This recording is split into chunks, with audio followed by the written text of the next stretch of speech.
자, 일단 먼저 1절부터 8절까지 보겠습니다. 에서 곧 에돔의 족보는 이러하니라.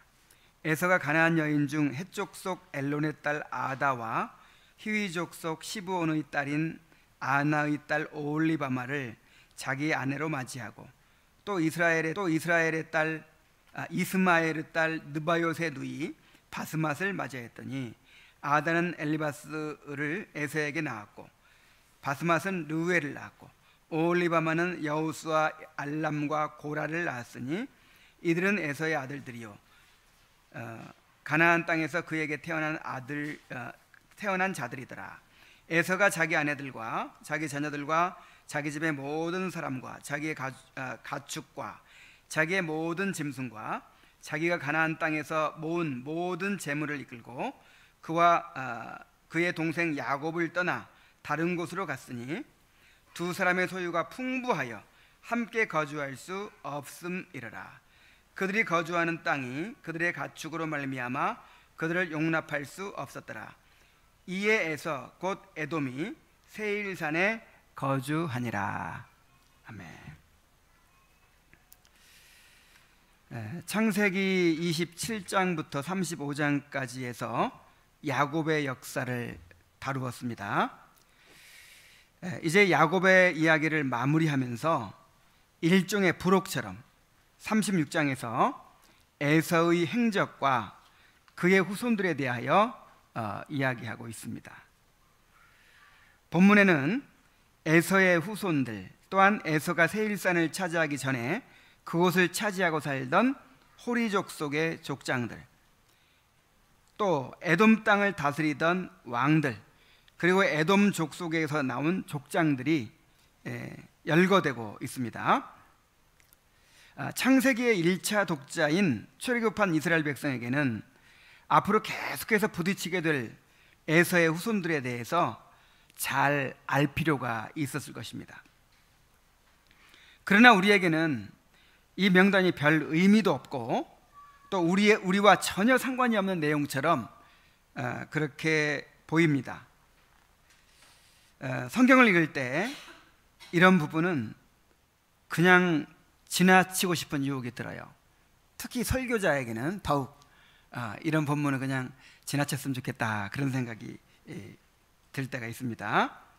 그러나 이런 말씀도 우리에게 꼭 필요하기 때문에 성경에 기록된 것입니다. 모세가 이 장을 통해서 보여주고자 하는 것은 바로 이것입니다. 하나님께서 아브라함에게 주신 언약에 따라서 에서의 후손도 이렇게 번성하게 되고 많은 민족들이 그에게서 나오게 되었다라고 하는 것입니다. 모세는 에서의 족보를 통해서도 언약의 신실하신 하나님에 대하여 증거하고 언약의 복이 얼마나 풍성한지를 보여주고 있습니다. 본문을 통해서 신실하신 하나님에 대하여 또한 하나님께서 베푸시는 그 언약의 풍성한 복에 대하여 함께 살펴보도록 합시다.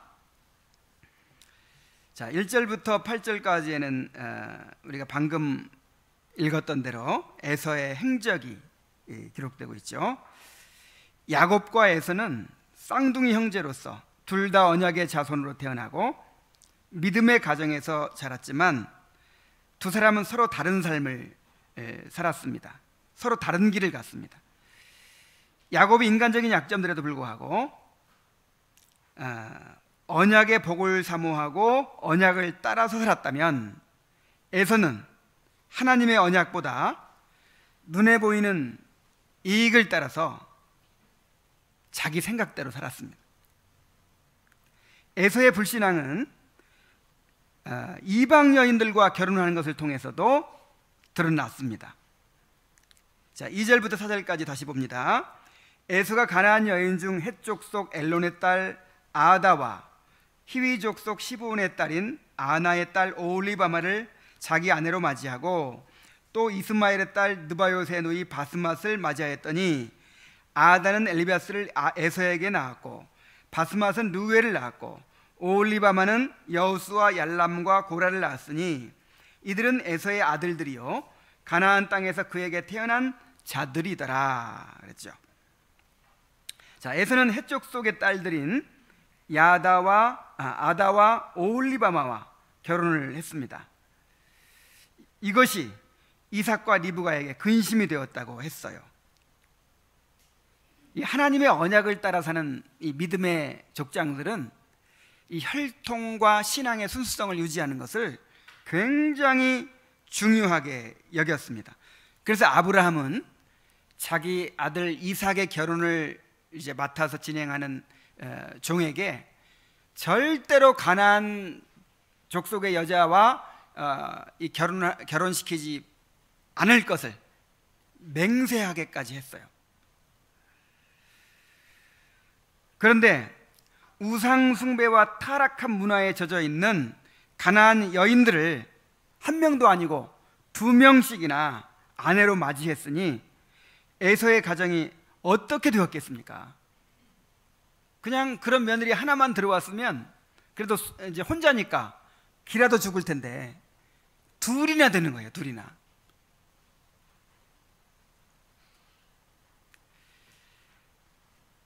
그래서 부모와의 갈등이 얼마나 심했을지 우리가 상상해 볼 수 있어요. 그래서 리브가는 내가 햇사람의 딸들을 인하여 나의 생명을 싫어한다라고 말할 정도였어요. 다시 말해서 나 살고 싶지 않다. 나 저 가나안 며느리들 때문에 내가 죽고 싶다. 이런 말을 할 정도로 그렇게 이 가나안 여인들과 결혼한 것이 이 이삭과 리브가에게 고통이 되었습니다. 이렇게 에서가 가나안 여인들과 결혼한 것은 그가 하나님의 언약에 대하여 얼마나 무관심한 사람이었는가를 보여주는 것입니다. 에서는 또한 자기와 결혼한 가나안 여인들이 부모를 기쁘게 하지 못하는 것을 보고 삼촌인 이스마엘에게 가서 그의 딸을 아내로 맞이합니다. 삼촌의 딸이니까 가나안 여인들이 아니니까 부모가 기뻐하시겠지, 이렇게 생각을 한 것이죠. 그러나 이스마엘은 언약에서 죄된 사람이요 하나님에게서 멀어지고 이방인처럼 되어버린 사람입니다. 이스마엘의 딸이나 가나안 여자들이나 다를 바가 없어요. 자, 이것은 에서가 그만큼 영적 분별력을 갖지 못하고 있다는 것을 보여줍니다. 에서의 불신앙은 또한 가나안 땅을 떠난 데서도 드러납니다. 6절부터 8절까지 보면요, 에서가 자기 아내들과 자기 자녀들과 자기 집의 모든 사람과 자기의 가축과 자기의 모든 짐승과 자기가 가나안 땅에서 모은 모든 재물을 이끌고 그의 동생 야곱을 떠나 다른 곳으로 갔으니 두 사람의 소유가 풍부하여 함께 거주할 수 없음이라라. 그들이 거주하는 땅이 그들의 가축으로 말미암아 그들을 용납할 수 없었더라. 이에 에서 곧 에돔이 세일산에 거주하니라 그랬어요. 자, 야곱이 하란에 가 있는 동안 가나안 땅에 남아있던 에서는 가나안 땅에서 가정을 이루고 큰 부자가 됐습니다. 아내가 몇 명이에요? 3명이나 되고 또 가나안 땅에서 5 아들들을 낳습니다. 물론 딸들도 낳겠죠. 그리고 많은 가축과 재물을 소유하게 되고 또 많은 종들을 거느리게 됐습니다. 그래서 자신의 많은 가축들로 인해서 가나안 땅에 야곱과 함께 거주할 수 없다고 판단한 에서는 모든 가족들과 가축들과 재물들을 이끌고 가나안을 떠나서 다른 곳으로 갔습니다. 다른 곳으로 갔다는 말은 정착할 곳이 아직 정해지지 않은 상태에서 그냥 갔다는 거예요. 유목민이니까 가능한 거죠. 이제 모든 양떼와 소떼를 다 이끌고 이제 다니다가 적당한 곳이 있으면 거기에 이제 정착을 하는 것인데, 에서는 가나안 땅 서남쪽에 있는, 서쪽에 있는 세일 산지에 정착하게 됩니다. 그가 가나안 땅을 떠난 것은 언약을 포기한 것이나 다름이 없었습니다. 가나안 땅은 약속의 땅이었습니다. 믿음의 족장들은 하나같이 가나안 땅을 하나님이 주신 기업으로 사모했습니다. 아브라함은 본토 친척 아비 집을 떠나 내가 내게 지시할 땅으로 가라 하고 하는 명령에 따라서 가나안 땅으로 와서 평생을 살다가 죽었어요. 이삭 또한 그 엄청난 기근에도 가나안 땅을 떠나지 않고 그 땅에 머물러서 일생을 마쳤습니다. 야곱은 어떻습니까? 형을 피하여 하란으로 갔지만 온갖 위험과 고생을 무릅쓰고 약속의 땅 가나안으로 돌아왔습니다. 나중에 기근 때문에 애굽에 내려갔다가 그곳에서 죽었지만 유언을 남겼어요. 반드시 하나님께서 이제 약속의 땅으로 모든 족속들을 이끌어 드리실 텐데 그때 내 뼈도 다시 파내서 가나안 땅으로 가지고 가거라 이렇게 유언을 했습니다. 요셉도 죽으면서 자기 뼈를 가지고 가나안 땅에 묻어달라고 그렇게 유언을 했습니다. 자, 이렇게 가나안 땅은 하나님께서 이 믿음의 조상들에게 주신 언약의 핵심이에요. 하늘의 영원한 기업을 상징하는 이 언약의 내용 중에서 아주 핵심 중의 핵심이에요. 그런데 에서는 현실적인 조건으로만 판단해서 미련 없이 가나안 땅을 떠나버린 것입니다. 이 가나안 땅에 목축할 곳이 많지 않고 거기 있으면 더 커지질 못하는 거예요. 그래서 더 커지고 부유해지기 위해서 더 유리한 땅을 찾아서 가나안 땅을 떠나버린 것입니다.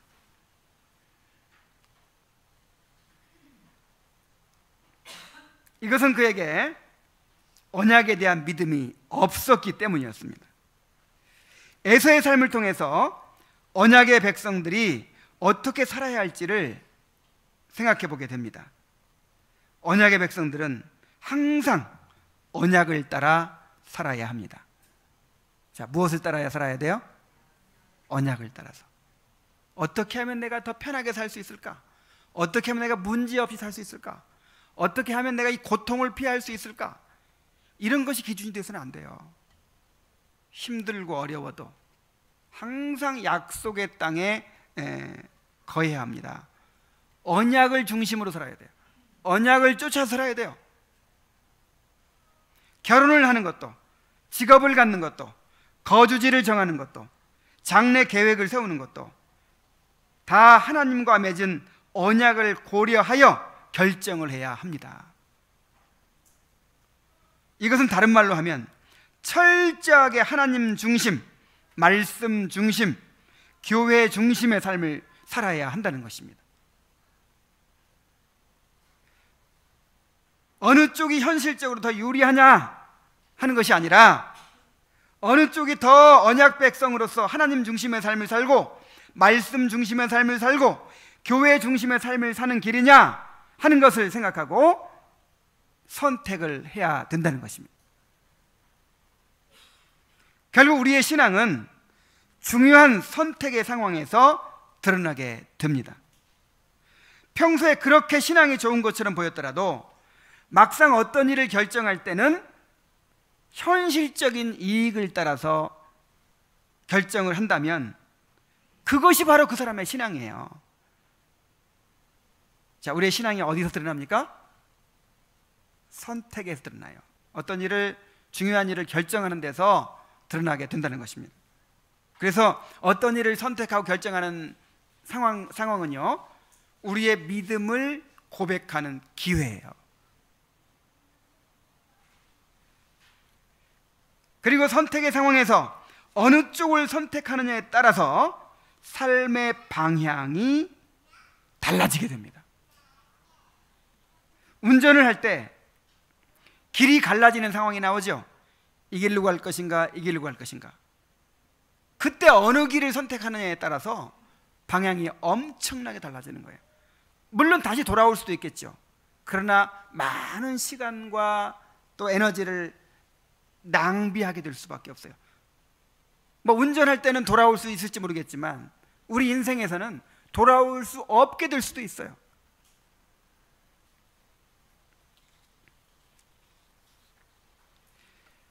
바둑을 둘 때, 이런 바둑 두어봤습니까?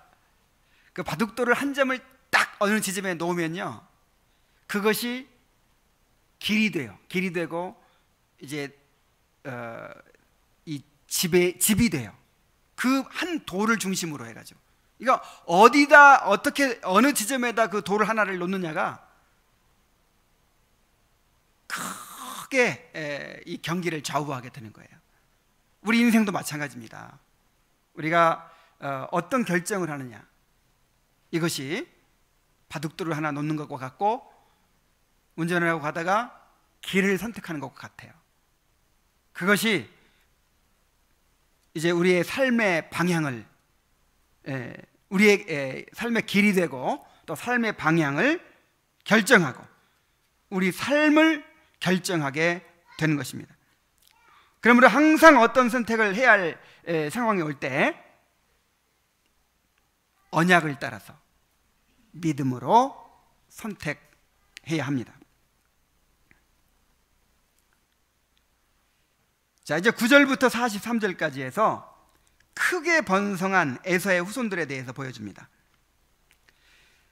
세일산에 정착한 에서의 후손은 크게 번성하게 되었습니다. 먼저 9절부터 19절까지에서는 세일산에 정착한 이후에 태어난 에서의 자손들을 기록하고 있습니다. 자, 9절부터 한번 또 읽어보죠. 세일산에 있는 에돔 족속의 조상 에서의 족보는 이러하고 그 자손의 이름은 이러하니라.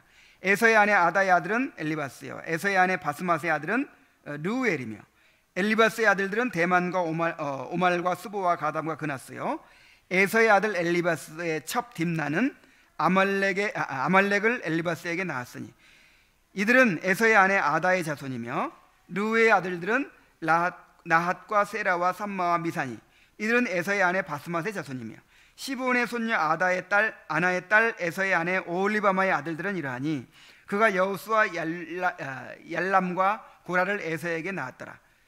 에서 자손 중 족장은 이러하니라. 에서의 장자 엘리바스의 자손으로는 대만 족장, 오말 족장, 스보 족장, 그나스 족장, 고라 족장, 가담 족장, 아말렉 족장이니 이들은 에돔 땅에 있는 엘리바스의 족장들이요, 이들은 아다의 자손이며, 에서의 아들 루엘의 자손으로는 나핫 족장, 세라 족장, 삼마 족장, 미사 족장이니 이들은 에돔 땅에 있는 루엘의 족장들이요, 이들은 에서의 아내 바스맛의 자손이며, 에서의 아내인 오홀리바마의 아들들은 여우스 족장, 얄람 족장, 고라 족장이니 이들은 아나의 딸이요, 에서의 아내인 오홀리바마로 말미암아 나온 족장들이라.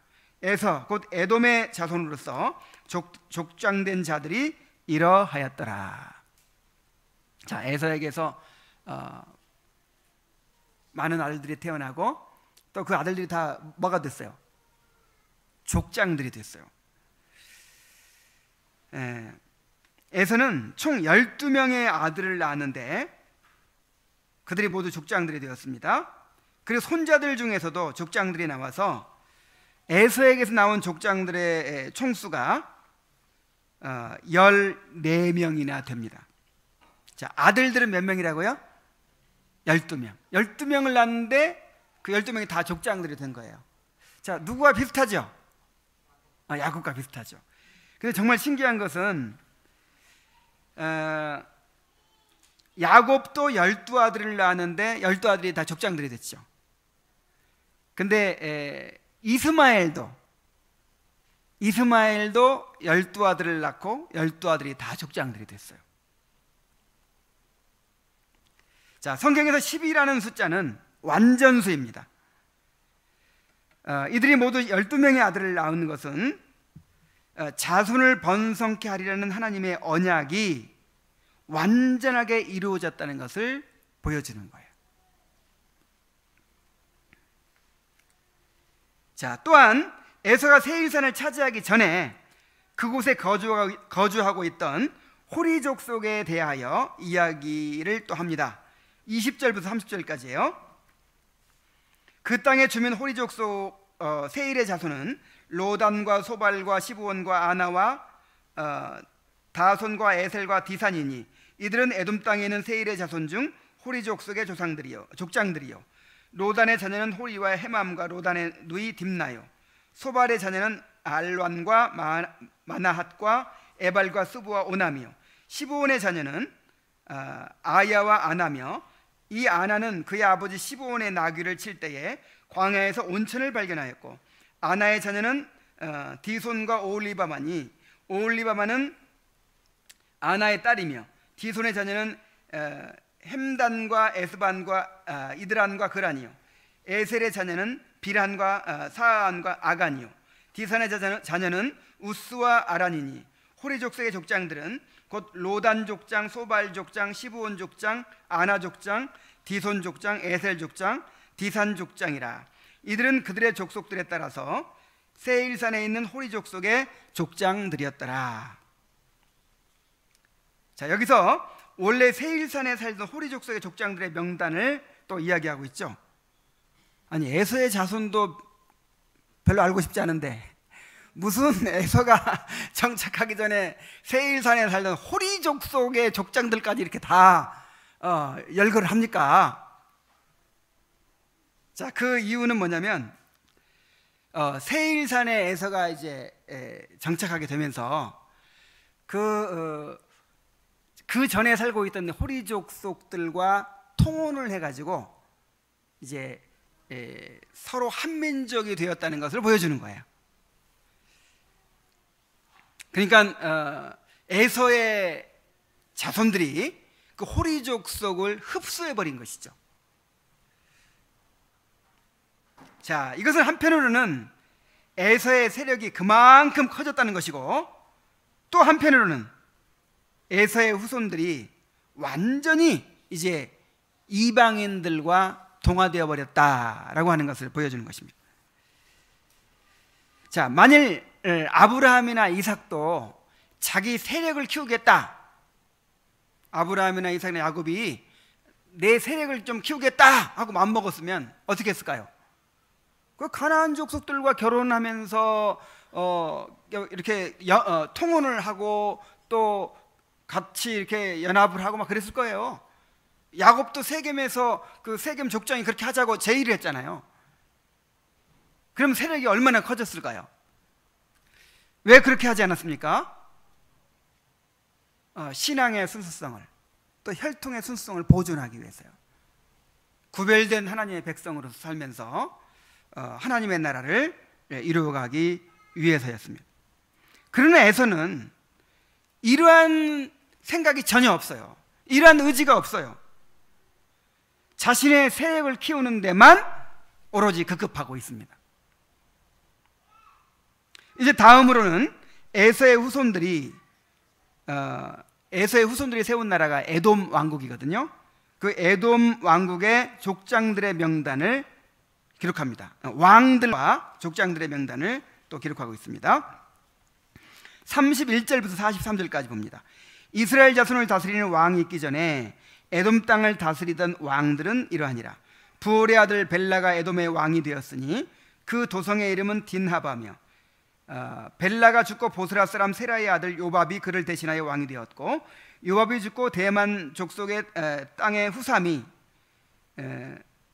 그를 대신하여 왕이 되었고 후삼이 죽고 부다스의 아들 곧 모압 들에서 미디안 족속을 친 하닷이 그를 대신하여 왕이 되었으니 그 도성 이름은 아윗이며 하닷이 죽고 마스레가의 삼라가 그를 대신하여 왕이 되었고 삼라가 죽고 유브라데 강변 르호봇의 사울이 그를 대신하여 왕이 되었고 사울이 죽고 악보리 아들 바알 하나니 그를 대신하여 왕이 되었고 악보리 아들 바알 하나니 죽고 하달이 그를 대신하여 왕이 되었으니 그 도성 이름은 바우며 그의 아내의 이름은 무헤다벨이니 마드렛의 딸이요 메사합의 소녀더라.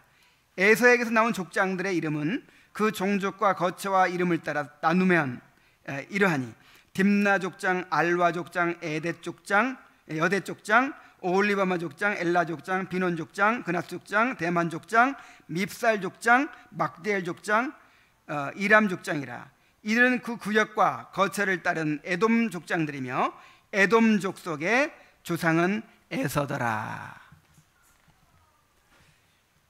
자, 여기를 보면 왕들이 계속 나오는데 누구의 아들 누가 왕이 되었고 이렇게 하지 않죠.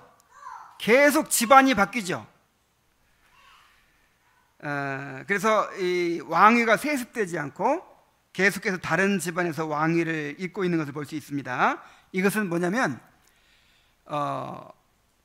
이제 세습 왕조가 있고요. 세습 왕조가 있고 족장들이 선출하는 왕이 있어요. 그 블레셋 왕들이 그렇게 선출이 됐죠. 블레셋 왕들이 이제 족장들이 돌아가면서 왕 노릇을 하는 거예요. 그리고 그 신성 로마 제국, 우리 종교개혁서 배울 때 신성 로마 제국도 그 선제후들이 선거를 해가지고 황제를 뽑았죠. 그런 식이에요. 지금 아랍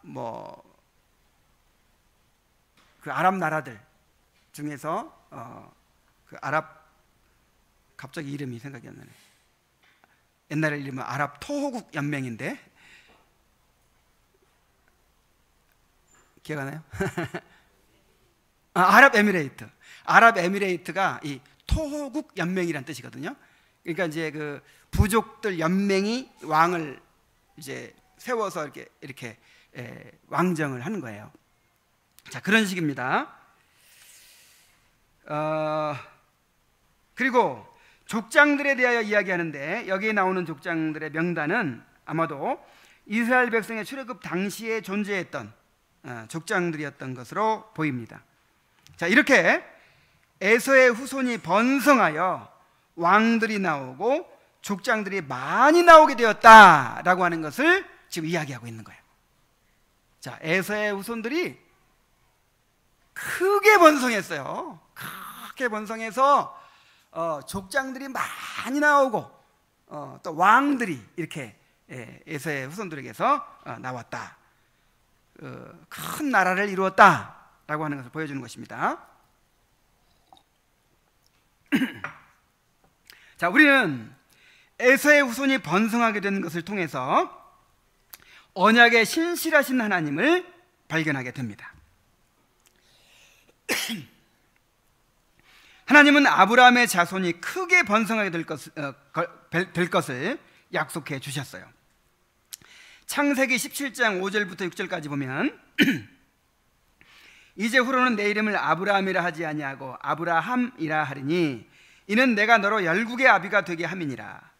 내가 너로 심히 번성케 하리니 나라들이 내게로 쫓아 일어나며 열왕이 내게로 쫓아나리라 그랬어요. 자, 아브라함에게서 이스라엘 한 나라만 나오는 게 아니에요. 여러 나라들이 아브라함에게서 나오게 될 것이다. 그리고 왕들이 아브라함의 후손 중에서 나오게 될 것이다. 이렇게 하나님께서 약속을 하셨습니다. 자, 이것은 외적으로는 육체적인 자손들이 번성하게 될 것을 약속하신 것이죠. 실제로 아브라함의 자손 중에서 많은 민족들이 나오고 그 민족들이 나라를 세워가지고 왕들이 나오게 될 것을 예언한 것이죠. 그리고 또한 영적으로는 하나님의 교회가 번성하게 될 것을 말씀하신 것입니다. 갈라디아서 3장 29절에 보면은 너희가 그리스도께 속한 자면 곧 아브라함의 자손이요 약속대로 유업을 이을 자니라 그랬어요. 그러니까 내 자손이 별과 같이 많아질 것이다. 내 자손이 자손 중에서 왕들이 나오고 많은 나라들이 일어나고 민족들이 일어나게 될 것이다.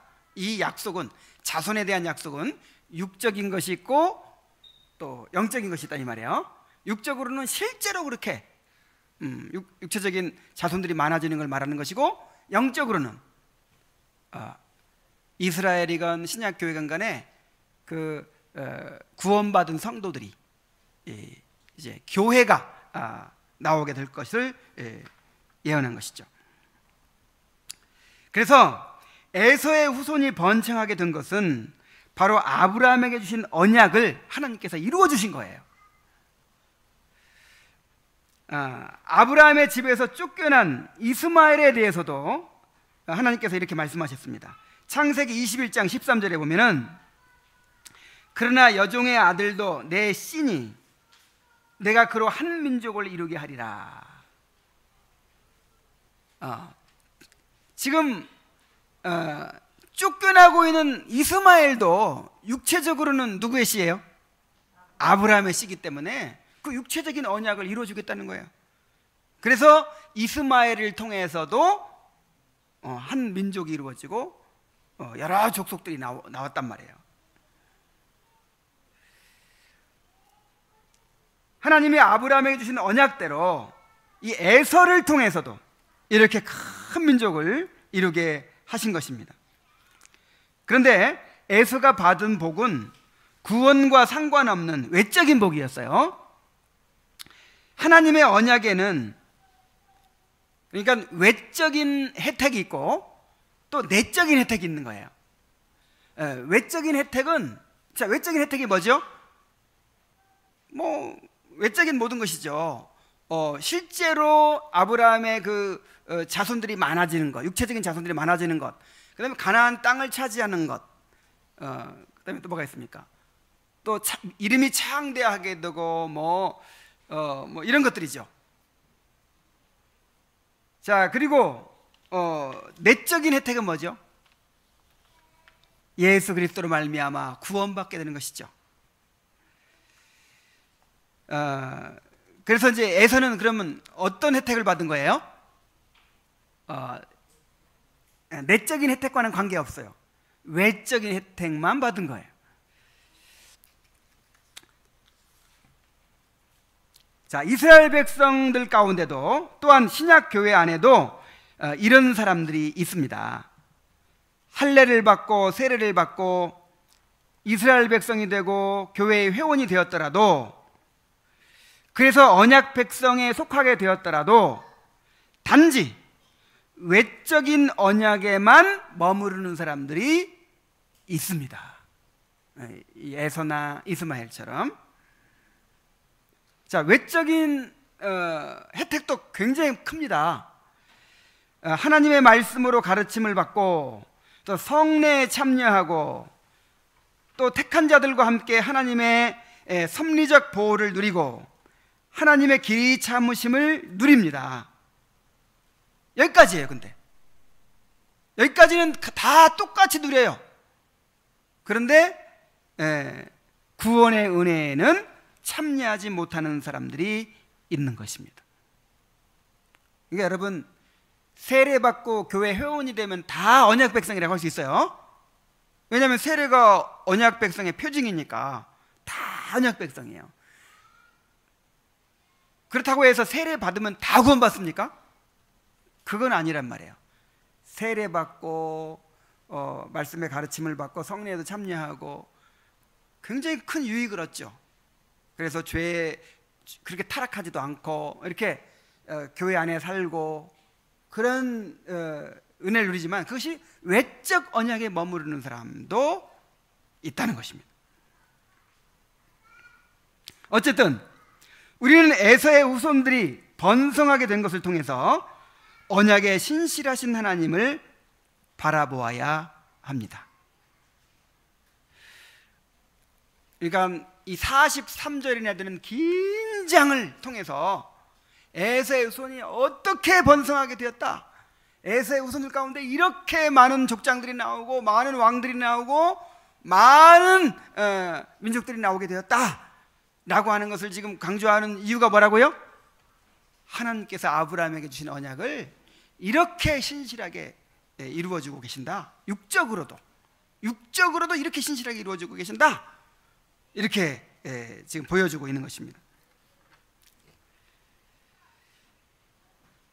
자, 육적으로도 또 에서와 같은 사람에게도 하나님께서 언약을 이루어 주셨는데, 그리스도 안에서 택함 받은 우리에게는 얼마나 더 확실하게 언약을 이루시겠습니까? 자, 그걸 생각하라는 거예요. 또한 언약의 외적인 혜택도 이렇게 풍성한데 그 언약의 혜택을 온전히 누리게 될 사람들이 누릴 복은 얼마나 풍성하겠는가 하는 것입니다. 별로 실감이 안 납니까? 여러분, 우리는 이 세상에서 큰 부자들 있죠. 큰 부자들, 아니면 뭐 지혜를 막 주셔가지고 막 공부를 많이 하고 막 엄청난 지식을 갖춘 사람들, 막, 자, 이런 사람들 보면서 뭘 느껴야 됩니까? 야, 겨우 그거 다 누가 주신 거예요? 하나님이 주신 거잖아요. 하나님이 주신 작은 그 외적인 축복만 받아도 이렇게 부자가 되고, 이렇게 화려하게 되고, 이렇게 지식이 충만하게 되고, 그런데 우리가 그리스도 안에서 그 온전한 축복을 누리게 될 때 얼마나 그 영광이 지극하게 될 것인가, 우리의 지식이 얼마나 완전하게 될 것이며, 우리의 이 부요함이 얼마나 풍성하게 될 것인가, 이걸 바라봐야 된다 이 말이에요.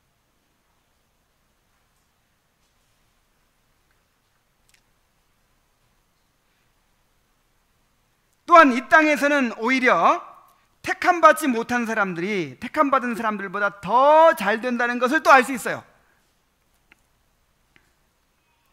자, 누가 잘 된다고요? 자, 이 땅에서는 택함받은 자가 잘 돼요? 택함받지 못한 자가 잘 돼요? 택함받지 못한 자가 잘 돼요. 자, 일단 에서와 야곱을 한번 비교해 보십시다.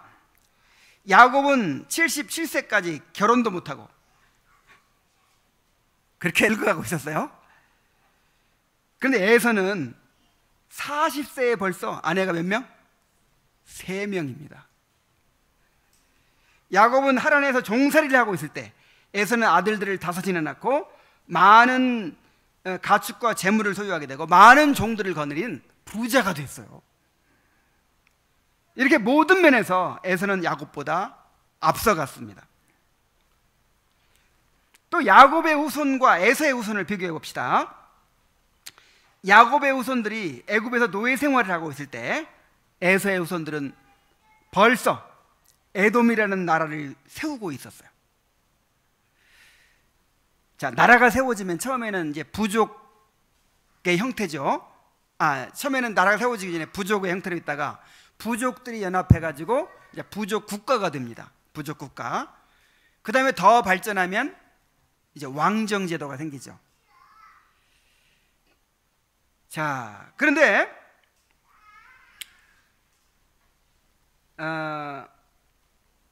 이러한 정치적인 발전도 이스라엘보다는 에돔이 훨씬 앞섰어요. 이스라엘의 초대왕 사울이 왕위에 오르게 될 때가 BC 1050년경입니다.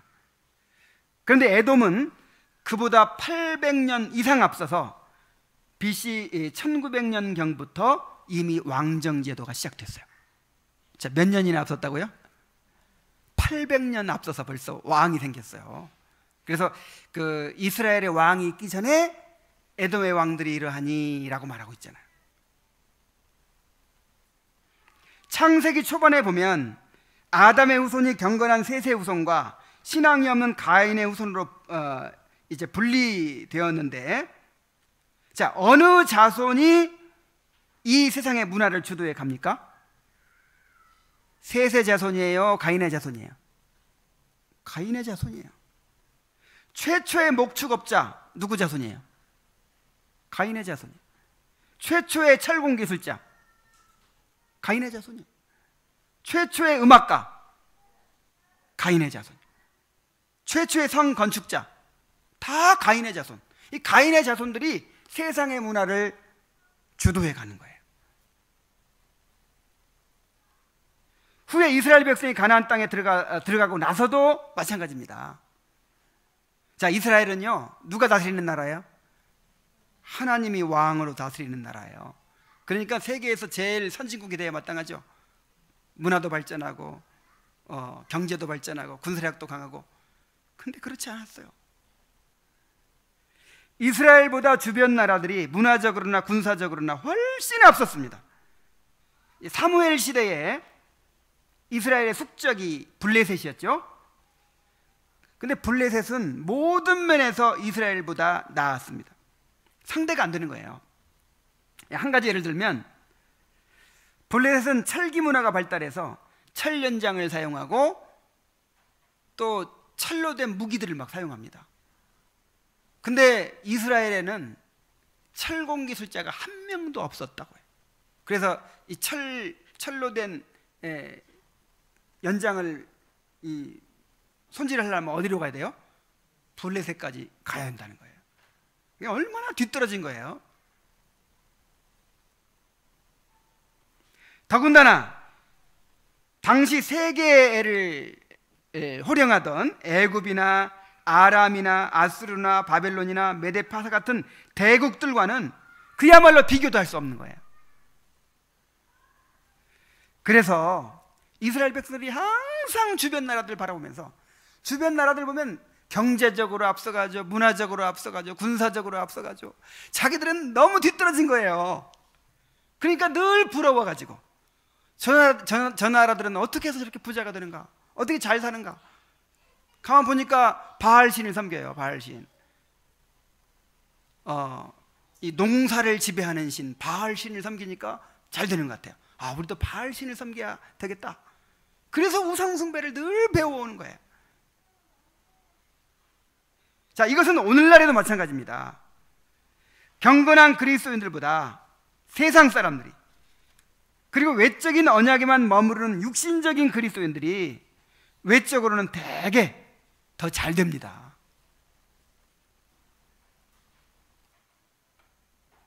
안식일을 기억하여 거룩히 지킨다고 그렇게 주일날은 공부도 안 하고 오로지 성경만 배우는 학생이 더 공부 잘하겠어요? 아니면 주일날 학원 가서 주일까지 막 열심히 공부하는 학생이 더 공부 잘하겠어요? 뭐 당연하죠. 주일까지 어겨가면서 그렇게 하는, 거기에 목숨 걸고 하는 아이들이 더 잘할 수밖에 없어요. 우리는 목숨을 안 거니까. 왜 하나님을 믿지 않는 사람들이 하나님을 믿는 사람들보다 더 잘 되는 것일까요?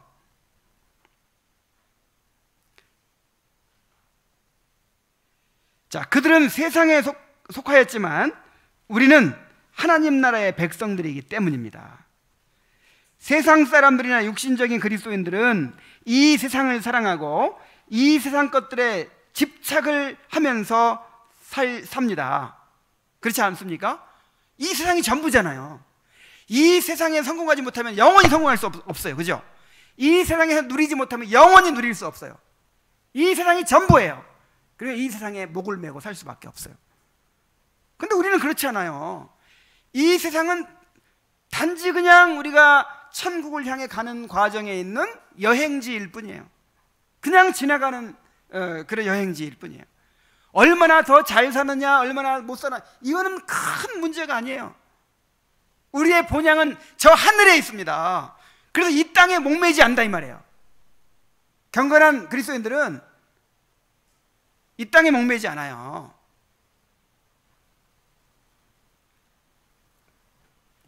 영원한 복을 위해서 이 땅의 것들을 기꺼이 포기합니다. 이 믿음의 조상들이 다 그렇게 했잖아요. 히브리서 11장에 나오는 그 믿음의 사람들이 다 그렇게 한 거 아니에요? 자, 또 한 가지 이유가 있어요. 하나님은 하나님을 거부하고 살아가는 자들에게 그들이 원하는 것을 주심으로 그들을 심판하십니다. 로마서 1장에서 그냥 자기 하고 싶은 대로 하게 버려두는 것이 하나님의 심판이라 그랬죠. 죄인들이 원하는 대로 다 이루어져요. 원하는 대로 다 이루어지고 갖고 싶은 거 다 갖게 되고 하고 싶은 대로 하게 돼요. 이게 심판이에요. 이게. 우리는 죄인들이기 때문에 원하는 걸 다 가져서는 안 돼요. 하고 싶은 건데 그대로 다 해서는 안 돼요.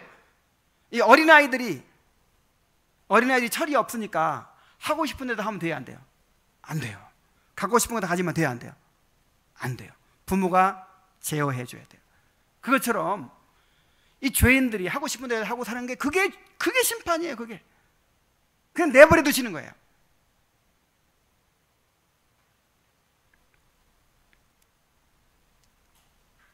그리고 하늘의 영원한 기업을 상속하게 될 당신의 자녀들에게는 이 땅의 것들을 제한하심으로써 세상에 대한 사랑을 절제하게 하시고 오직 하나님께 소망을 두고 살아가게 하십니다. 너무 지나치게 많은 것들을 가지고 있으면 하나님 바라보겠어요? 부자가 천국에 들어가기가 얼만큼 어렵다고요? 낙타가 바늘기로 들어가는 것이 들어가는 것보다 더 어렵다. 여러분 부자 안 된 거 감사하시기 바랍니다. 전혀 감사한 눈빛이 아니네. 아니 예수님이 그러셨잖아요. 야고보서에도 하나님께서 가난한 자들을 택하사 믿음에 부유하게 하시고 하나님의 나라를 상속하게 하셨다 그랬어요. 주로 가난한 자들이 어느 시대나 하나님의 상속자들이었어요.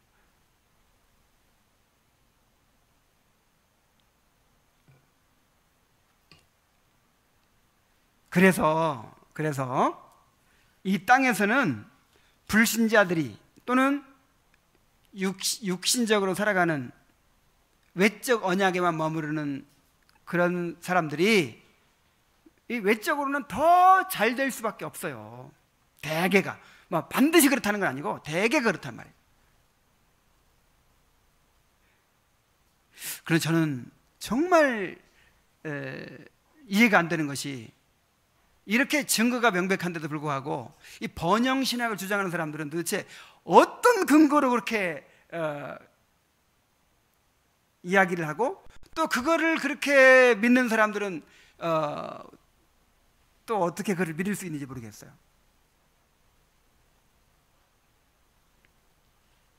자, 그러므로 세상 사람들이 잘 되는 것을 보고 절대로 부러워해서는 안 됩니다. 하나님이 우리에게는 하늘과 땅의 모든 보화를 소유하신 그리스도를 주셨어요. 하나님 자신을 상급으로 주신 것입니다. 무한한 하나님의 영광을 영원토록 누리도록 우리에게 그리스도 안에서 하늘에 속한 모든 신령한 복을 다 주셨어요.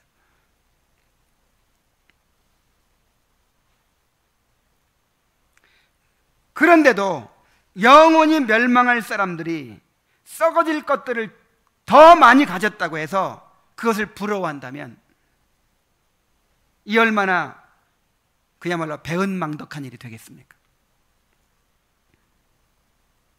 우리가 받은 엄청난 은혜에 대한 감사를 잃어버리고 잠시 있다가 없어져 버릴 것들을 바라보면서 다른 사람들을 부러워하고 질시하는 것은 그야말로 배은망덕이요, 과연 그가 정말 언약을 소유한 사람인지 그가 정말 하나님의 백성이 맞는지 의심하지 않을 수 없어요.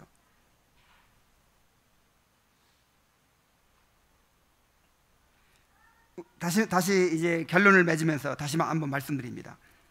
우리는 그리스도 안에서 하늘에 속한 모든 신령한 복을 받은 사람들입니다. 우리는 다른 사람들이 잘되고 형통한 것을 보면서 오히려 우리에게 주어진 것이 얼마나 큰지를 생각하고 장차 우리가 누리게 될 영광이 얼마나 풍성할 것인지를 생각해야 합니다. 아까 그렇게 말씀드렸죠. 그 에서가 받은 육적인 복을 보면서 뭘 생각해야 한다고요? 이 겨우 외적인 혜택만 받아도 이렇게 풍성한데 그리스도 안에서 허락된 그 모든 본질적인 복을 다 받게 되는 우리는 얼마나 놀라운 큰 영광을 누리게 될 것인가, 그걸 생각해야 한다고요.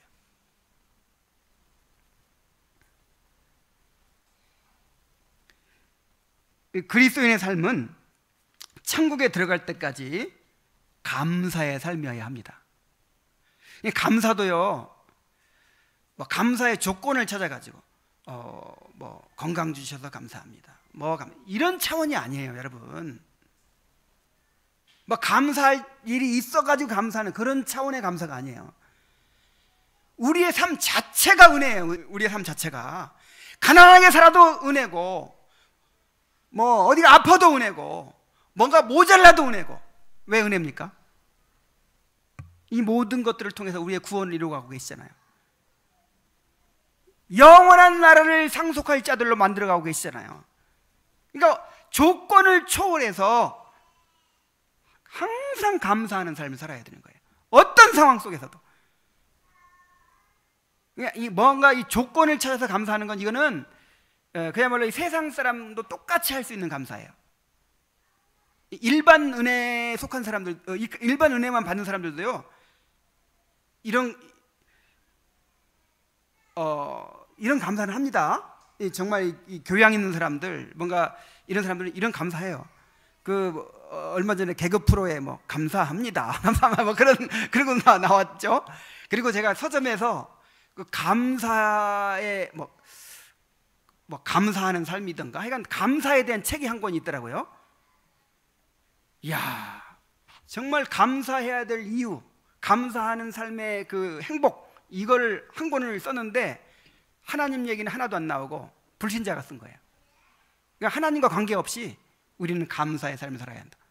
거기다 하나님만 넣으면 똑같아요, 오늘 교회에서 얘기하는 거하고. 그러니까 이런 감사는 누구나 할 수 있는 거야. 세상 사람들 다 할 수 있는 거야. 정말 구원받은 사람들의 감사는 어떤 감사입니까? 조건을 초월해서 감사하는 거예요. 바울과 실라가 억울하게 매를 맞고 감옥에 갇혔잖아요. 뭐 했어요? 하나님을 찬양했어요.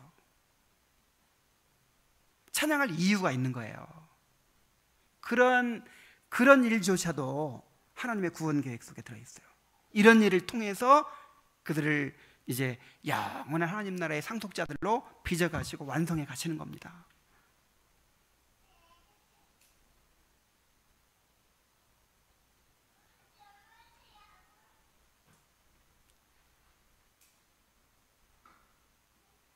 자, 그리스도인의 삶은 무슨 삶이라고요? 감사의 삶. 그래서 예배도 우리 감사드리기 위해서 예배 드리는 거예요. 자, 기도도 왜 합니까? 감사하기 위해서 기도하는 거예요. 주님의 계명에 순종하는 것도 왜 순종하죠? 이게 감사의 삶에 속한 거예요. 이 하나님의 계명에 순종하는 것도 감사의 삶에 속한 것입니다. 또 형제를 사랑하고 섬기는 것도 감사의 표현이에요. 감사의 표현. 우리 그리스도의 삶은 이제 모든 동기가 감사해야 돼요. 어떤 상황에서도 감사해야 돼요. 감사하지 못할 상황은 아무것도 없어요. 만일 감사를 잃고 있다면 회개해야 합니다. 주의 지배를 받고 있는 거예요. 시편 50편 22절로 23절에 보면은 하나님을 잊어버린 너희여 이제 이를 생각하라. 그렇지 않으면 내가 너희를 찢으리니 건질 자가 없으리라. 감사로 제사를 드리는 자가 나를 영화롭게 하나니 그 행위를 옳게 하는 자에게 내가 하나님의 구원을 보이리라 그랬어요. 마땅히 감사해야 되는데 또 감사할 때 더 큰 은혜를 주신다는 거예요. 그 메투엘리 목사님이 그런 말을 했어요. 이 별빛을 보고 감사하면 달빛을 주시고 달빛을 보고 감사하면 햇빛을 주신다. 감사하십시오. 뭐 조건 없이 뭐 어떤 상황에서도 감사하십시오. 마땅히 감사해야 되는데 우리가 감사할 때 하나님께서 더 채워주시는 거예요. 왜냐하면 감사하지 않는 자에게 주는 것은요, 이거는 그 사람을 망치는 길이에요. 교만해집니다. 그리고 이 탐욕만 더 커지는 거예요. 감사하지 않는 자에게. 그래서 감사하는 자에게 하나님께서 주십니다. 네. 자, 우리가 세상을 부러워하면 세상을 닮게 됩니다. 그러나 그리스도를 바라보며 감사하게 될 때 그리스도를 닮게 될 것입니다. 하나님 자신을 상급으로 누리는 언약의 백성으로서 범사에 감사하는 삶을 살게 되시기를 바랍니다. 기도합시다. 하나님 아버지, 오늘 외적 언약에 머물렀던 그 에서에게 주셨던 축복이 어떠한 것인가를 우리가 살펴보았습니다. 참으로 그 외적 언약의 혜택도 이렇게 크고 풍성한데 그 언약의 온전한 혜택을 다 누리게 된 우리는 얼마나 큰 축복을 누리게 될 것인지를 깨닫게 하여 주시옵소서. 신실하신, 언약에 신실하신 그 하나님을 바라보게 하여 주시옵소서. 세상 사람들이 외적으로는 우리보다 더 잘되어 보일 수 있습니다. 그런데 그런 것들을 바라보면서 부러워하고 또 시기하지 않게 하여 주옵소서. 우리에게 주어진 그리스도 안에서 하늘에 속한 모든 신령한 복을 바라보면서 조건을 초월해서 어떤 상황 속에서도 하나님 앞에 감사하는 삶을 살 수 있도록 인도하여 주시옵소서. 예수님의 이름으로 기도하옵나이다. 아멘.